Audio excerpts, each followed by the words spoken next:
Let's continue the components of maps. The second component is direction. Most of the map contain an arrow marked with the letters N at the upper right hand corner. This arrow shows the north direction. It is called the north line. Students, many time if you observe the map, you find the topmost right hand corner, you find the plus sign, okay, that is called the north line, with indicating the letter N for north direction. See, in this map you can see very easily. Okay, so next, student, there are two kinds of direction. First one, cardinal direction. Second, intermediate direction. The fourth major directions, north, south, east and west, are called the cardinal direction, and you learn from the first standard. Next, the intermediate directions. The other four directions, northeast, which fall between north and east direction. Second, southeast, which fall between the east and south direction. Likewise, the southwest fall between south and west, and northwest fall between the north and west direction. So hence it's called, okay, with the initial letters of two cardinal directions, because they fall between them. Next, components of maps.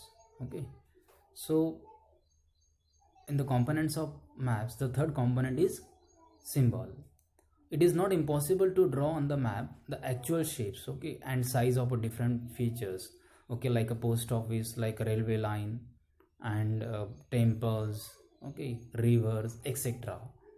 So they're shown by using a certain letters, shades, colors, pictures and lines. So these symbols give a lot of information in a limited space, because through these symbols, this big things which we cannot show actually in the map, we show them through the symbols.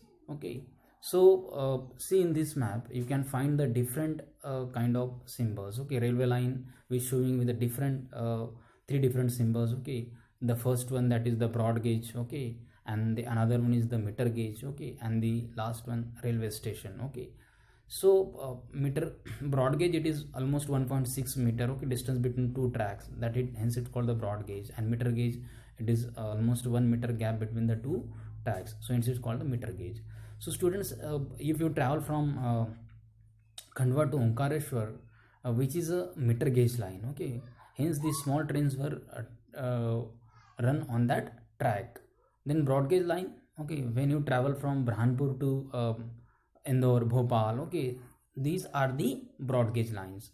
Then roads, metal and metal, okay, the roads which in your city, okay, the concrete and metals were used in that, hence it called the metal pakka rasta. Okay, and unmetal, there is the tar and other, okay, that is unmetal,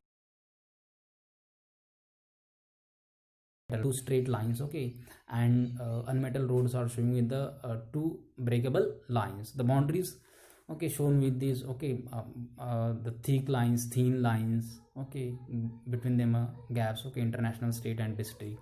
In this way, the post office, the letters, initial letter used for post office, PO, for post and telegraph office use PTO, then police station for PS. Okay, so graveyard with the different colors, okay, river with the different, then tank, canal, bridge, etc. Okay, tree, grass, the water always shown with the blue colors. Okay, so actually maybe you have a doubt regard to these symbols. Okay, so can all these symbols are used same in the other countries map also? The answer is yes. Okay, why? Because these symbols are internationally agreed to use in the map.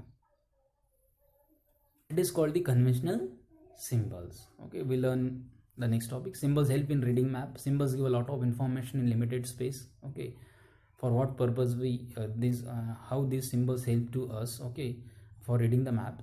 Because they gives us a lot of information in a limited space. First. Second, maps have universal language, so any person speaking any language can understand it. Okay, because symbols through we can, okay, easily trace that object or things. Symbol helps to collect the information from the maps. Okay. Next, that is already I told you now. Okay, the conventional symbols, whatever the symbols I described you earlier, they called a conventional symbols because there is an international agreement regarding to use of these symbols in the maps. Okay, so I think so you understood these conventional symbols. Okay, and how students, now the next topic, that is sketch and plan. Okay, so in this topic we know the thin line between the map, sketch and plan. Okay, what is sketch? A sketch is a drawing mainly based on a memory and spot observation and not to scale. Means in the map, what this map is also drawing of a part of a earth or a earth. Okay, but according to the scale. But in the sketch we are not using the scale. Okay, a rough drawing is required for an area to tell where a particular place is. In that we use a part of earth. Here we use the particular area of a place. Okay, if I told you, okay, in Burhanpur the Macrovision school, okay, you should have to draw the sketch of a Macrovision school. So from gate you start and to the end wing. Okay, that is Udan wing. So you sketch properly. Okay, showing the roads. Okay, showing between them where is exactly the drinking water, where is the washrooms. Okay, and other places, office. Okay, admin office, then bookstores. Okay, where is the hostel. So in this way you can show the different places. Okay, particular place like a school and showing the different places in them. Okay, then plan. A plan is a drawing of a small area on a large scale is called a plan. Okay, so here small area. Okay, and here, but here also we use the scale, but here we use a large scale, not a small area. Okay, hence we use a large scale. A plan is drawn on a large scale. Okay, a plan contains detailed information of a small area or a location.